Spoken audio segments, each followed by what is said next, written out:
Bucky Brooks, we love him on the show. He puts in so much hard work all year round, especially right now. And he's got an article right now where he says he does not believe that Mac Jones, former quarterback of Alabama, is worth a first-round pick. You can read it right now at NFL.com/Scouts Notebook. It's not... it's very common for quarterbacks to be the story of the draft and for the ton to go all at once. But believe it or not, Schrags, are we overhyping the quarterbacks in this draft? It's what we do, Kay. They're all going to be Hall of Famers. It's what we do. We work on the NFL Network. We got a draft to promote. Yeah. ESPN's got a draft to promote. It's what we do. There's nothing wrong with it. This is what the hysteria is. Doesn't it feel good to be talking about the draft and not what we were talking about last year, 12 months ago? So, yes, we're overhyping them. But here's what I would say. We're not even done yet. We've talked about the main 5 quarterbacks a lot, but we're about to turn the page to like that 20-day to draft period. And that's when you get the next wave of names. And the guys, and someone's going to come in and say, well, what about this guy? What about this guy? Well, let me be the first to say this.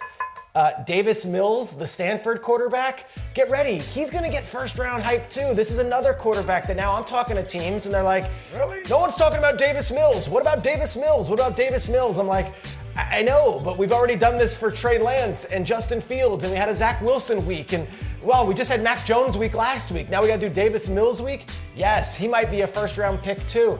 It's what we do. It's the draft complex. It sells interest. It also sells fan bases to be excited. And in a lot of ways, it only sets up these quarterbacks for failure because we put them up on Mount Rushmore in the pre-draft period, and then they're like, oh, he's a quarterback, and he's a rookie, and there's a lot of flaws. But guess what? Burrow and Herbert, they looked pretty good last year. Shreg, somebody on the outside looking in on our football world would say, man, this is the absolute definition of insanity, right? Just continuing to do the same things. It's eat, sleep, hype, repeat. And I think when you look at the quarterbacks, yeah, I mean, it's what everybody wants to talk about. You either have one or you don't. You've got one for the future, or it's a Band-Aid like we just talked about with the Bears.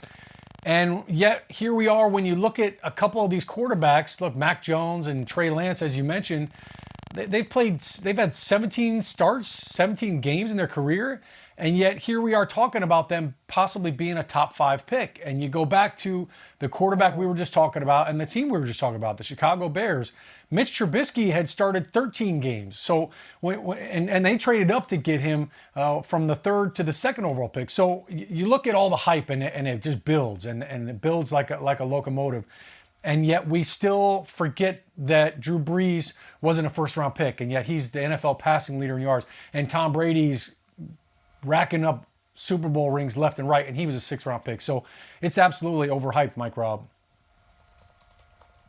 Yeah, it's overhyped, guys. To your point, it's what we do, and it's crazy. 15, 16 years ago, draft evaluators told me when I was coming out as trying to be a quarterback that I didn't have enough game reps, as opposed to some of the guys like Matt Leinart, and now we're seeing guys get drafted. I think what's happening is 2 things happening, guys. Number one, quarterbacks are being a lot better coming into college because of all the reps, all the 7-on-7 passing camps, and all the things that they go through from a developmental standpoint before they get to college. And then they're playing in college very, very early. And so what's happening is these guys are coming to our league better passers and more polished, right? And we get enamored by all the wild throws. And then 2, it's an indictment on our talent evaluators here in the National Football League. How many times we miss and mess up on quarterbacks, right? We see it every single year. Schrags, to your point, we put them on Mount Rushmore, and then the minute they fail, we try to turn the page on them, and then we look for the next class of young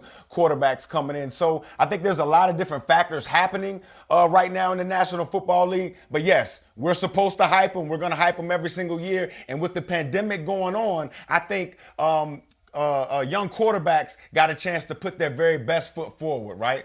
Meaning that they can control their pro day, they can control exactly what everybody saw so that they can get the best chance to go as high up in the draft that they possibly can. So, yeah, man, I love it. I think, to Mike's point, there was no combine. So combine's usually where we pick and prod at these guys, and you tear them apart, and you say, well, I don't like the way his hitch is, or I don't like how... There was no combine. So the usual build them up, tear them down process, we've done a lot of building up. Maybe this is a good thing. We haven't quite tore them down yet. There is no buts. Maybe that'll come, but as of right now, that passed with the window of the combine not existing this year. Yeah, everybody's out there running a 4.340. We talked about it last week, Shrek. Michael Robinson in a commercial break made the great point of the combine liking to see the guys next to each other. How did they fit? How did they, sizing them up all in one line, waiting to do these drills. That stuff's really important, all those minor details. Instead, it's a highlight reel where everybody gets to use an Instagram filter and a ring light and just figure it out and look great because it's on their own turf and they get to do it the way they want.